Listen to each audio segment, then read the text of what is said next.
টানা কয়েকদিনের তীব্র গরমে জনজীবন প্রায় অসহ্যকর অবস্থায়। ভ্যাপসা গরম আর ধুলায় রাস্তায় বের হবার সুযোগ নেই। এরই মধ্যে স্বস্তির খবর নিয়ে হাজির আবহাওয়া অফিস। বৃষ্টি হতে পারে ঢাকা ও এর আশেপাশের এলাকায়। রাজধানী ঢাকা ও আশেপাশের আকাশ আজ আংশিক মেঘলা থাকতে পারে বলে জানিয়েছে আবহাওয়া অফিস। এছাড়াও হালকা বৃষ্টির সম্ভাবনা রয়েছে। তবে এখানেও রয়েছে দুঃসংবাদ। দিনের তাপমাত্রায় তেমন কোনো পরিবর্তন হবে না। একই সঙ্গে দক্ষিণ ও দক্ষিণ পূর্ব দিক থেকে ঘন্টায় 10 থেকে 15 কিলোমিটার বেগে বাতাস প্রবাহিত হতে পারে। এ তথ্য জানানো হয়েছে বাংলাদেশ আবহাওয়া অধিদপ্তরের ঝড় সতর্কীকরণ কেন্দ্রের পূর্বাভাসে।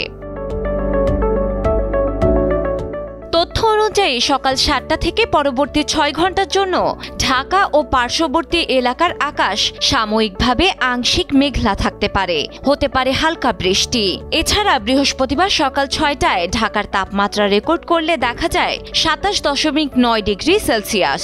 এ সময়ে বাতাসের আর্দ্রতা ছিল 85%। সর্বনিম্ন তাপমাত্রা ছিল 27.5 ডিগ্রি সেলসিয়াস, যেখানে বুধবার সর্বোচ্চ তাপমাত্রা ছিল 35 ডিগ্রি সেলসিয়াস। আবহাওয়া অধিদপ্তরের তথ্য অনুযায়ী গত 24 ঘন্টায় ঢাকায় সামান্য বৃষ্টিপাত রেকর্ড করা হয়েছে। বুধবার প্রকাশিত আবহাওয়ার পূর্বাভাস অনুযায়ী বৃহস্পতিবার সকাল 9টা থেকে পরবর্তী 24 ঘন্টায় রংপুর, ঢাকা, খুলনা, বরিশাল ও চট্টগ্রাম বিভাগের অনেক জায়গায় এবং রাজশাহী, ময়মনসিংহ ও সিলেট বিভাগের কিছু কিছু স্থানে অস্থায়ীভাবে দমকা হাওয়া সহ হালকা থেকে মাঝারি ধরনের বৃষ্টি হতে পারে। সেই সঙ্গে রংপুর, ঢাকা, খুলনা, বরিশাল ও চট্টগ্রাম বিভাগের কোথাও কোথাও মাঝারি ধরনের ভারী থেকে ভারী বৃষ্টিও হতে পারে।